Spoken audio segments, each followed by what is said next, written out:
Isang babae ang nagpalutang-lutang sa dagat kasama ang kanyang bagong silang na sanggol sa loob ng 3 araw at 3 gabi at ang kanilang tanging kanlungan ay ang papalubog na container na ito. Basta na lang niyang itinapon ang lampin ng sanggol sa dagat at agad itong nakatawag ng pansin ng ilang isda. Ang kaibigan na ito, halika. Mabilis siyang gumawa ng isang simpleng kagamitan para manghuli ng isda. Ngunit ang paghuli ng isda ay hindi kasing dali ng inaakala niya. Nang siya ay nawawalan na ng pag-asa, biglang may lumitaw na eroplano sa itaas.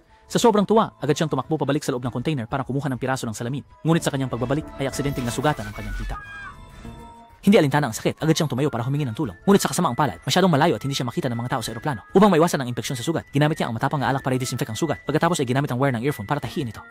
Ang matinding sakit ay halos nagpahimatay sa kanya. Para makahuli ng isda at makakuha ng nutrisyon, ginamit niya ang earphone wire para gumawa ng simpleng lambat. Pagkatapos ilagay ang lambat sa dagat, naglagay siya ng diaper bilang pain at tahimik na naghintay na may mahuli. Pagkatapos ng ilang minutong paghihintay, may isang isdangang nahuli. Sa wakas, nakakain din siya ng isang masaganang pagkain. Habang lumilipas ang mga araw, nakapag-imbak na siya ng maraming pagkain. Upang mabilis na makaalis sa panganib, sumulat siya ng daan-daang papel na may mensahe ng tulong. At isa-isa niyang inilagay ang mga ito sa plastic, sa kahon. Pagkatapos, itinapon niya ang lahat ng kahon sa dagat, umaasang may makakakita sa kanila balang araw. Regular niyang ginagamit ang tubo para alisin ang tubig dahil kung hindi, kapag napuno ito, lulubog sila sa ilalim ng dagat. Nag-aalala na baka ginawin ng sanggol, naglagay siya ng alak sa thermos at sinindihan ito para painitin ang sanggol. Dahil nasira ang screen ng cellphone, hindi niya ma-unlock ito, kaya kailangan niyang hintayin ang tawag ng asawa. Pero nang gabing iyon, biglang may masamang balita mula sa asawa. Sinabing siya ay nabaril at nasa panganib, at maaring hindi na niya magawang iligtas ang babae. Umiiyak niyang sinabi sa babae na magpakatatag siya. Labis na nalungkot ang babae sa narinig, pero hindi siya nagreklamo. Sa halip ay sinabi niya sa asawa ang tungkol sa kanyang panganganak. Pagkatapos, hinayaan niya ang asawa na magsalita ng ilang nakakaantig na salita sa sanggol, at binigyan ng pangalan na Nono ang sanggol.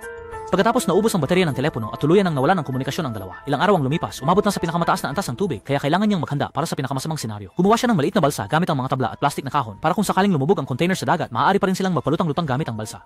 Hindi nagtagal ang pagdating ng isang seagull ay nagbigay sa kanya ng pag-asa dahil kung may seagull nangangahulugan ito na hindi na masyadong malayo ang lupa. Ngunit hindi nagtagal ang magandang tanawin. Biglang natanggal ang ceiling strip na ginagamit sa gabi para takpan ng butas at mabilis na pumasok ang tubig dagat sa loob ng container. Nakita ito, gusto niyang kunin ang nakaimbak na pagkain, ngunit hindi niya inaasahan na ang kanyang paa ay nasabit sa isang lubid. Wala siyang magawa kundi lumangoy sa ilalim ng tubig at putulin ang lubid at sa wakas matapos ang mahabang pagsisikap ay nakatakas siya sa panganib. Ngunit nang siya ay lumutang sa ibabaw ng tubig, ang sanggol ay hindi na alam kung saan napadpad. Sumigaw siya ng malakas sa dagat, ngunit hindi niya inaasahan na makatawag ito ng pansin ng isang balyena. Sinadya ng balyena na magwisik ng tubig sa sanggol na ikinagulat ng sanggol at siya ay umiyak ng malakas. Dahil dito, natagpuan ng babae ang kinaroroonan ng sanggol at mabilis siyang lumangoy papunta roon. Mabuti na lang naligtas ang sanggol at umalis na rin ang balyena. Sa ganitong paraan, nagpalutang-lutang sila sa dagat buong magdamag. Alam ng babae na ginawa na niya ang lahat ng kanyang makakaya. Hinawakan niya ang kamay ng sanggol at nagsalita ng ilang salitang puno ng paghihinayang. Nang makita ang mga seagull, kinuha niya ang isda mula sa kahon at agad itong nakatawag ng pansin ng isang grupo ng mga seagull. Sa pagkakataong iyon, may dumaan na bangkang pangisda at napansin nila ang kakaibang kilos ng mga seagull kaya agad nilang pinapunta ang bangka. Pagkatapos ay sinagip nila ang sanggol papunta sa bangkang pangisda.